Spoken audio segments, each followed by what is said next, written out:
òkú ọdún o kú iṣẹ́ gbà o. àpáta dé àpáta pààrọ̀ ewì dé ọlọ́jọ́ ìbí ìwọ làwa fẹ́ rí Abímbọ́lá Ayádéwálé kú iṣẹ́ bà alóyin lòun akọrin ọba kú iṣẹ́ bà Ayádéwálé onílárí oníwà pẹ̀lẹ́ ó kóni mọ́ra oníwà tútù bí àdàbà ọlọ́jọ́ ìbí ìwọ ni mo rí tí mo ká pọ́lápọ́ ìwọ ni mo rí tí mo ká pòlápò ìwọ ni mo rí tí mo ká pata lórí apata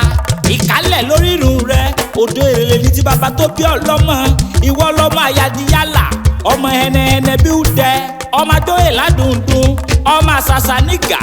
ọmọ àdówó okùn lóbìnrin ọmọ anígbàyàmọ̀ lábèsè ọmọ ìrèlè ẹkùn níbi owó ti mí so ìrèlè káyé ojú mú sowó ìrèlè káyé èdò mú dọrẹ Ayádéwálé aya wọn lábẹ́ Olúmọ nílé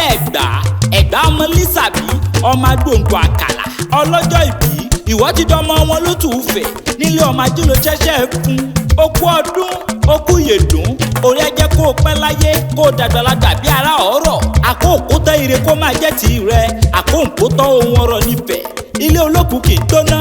ilé ọlọ́sà kì í rí nira ẹ̀rọ báyìí níta lágẹmọ ẹ̀rọ pẹ̀sẹ̀ ní tìpín kó o gbélé ayé rẹ pẹ̀lú ìrọ̀rùn ìwà pẹ́ láyé ojú rẹ ò sì ní rí bí lọ́kọ́ sílẹ̀ bẹ́ẹ̀ àpáta ewì ló sọ bẹ́ẹ̀ torí ewé apẹ́ ló ní kó o pẹ́ lókè èèpẹ̀ ewé ìyeyè ló ní kó o yè tọmọtọkọ happy birthday to you and I wish you long life and prosperity àpáta pààrọ̀ ewì lèmi jẹ́ bẹ́ẹ̀ bá fẹ́ kàn sí mi ẹ pè mí sórí nọ́mbà sáìdì tọ̀dọ̀ tèmi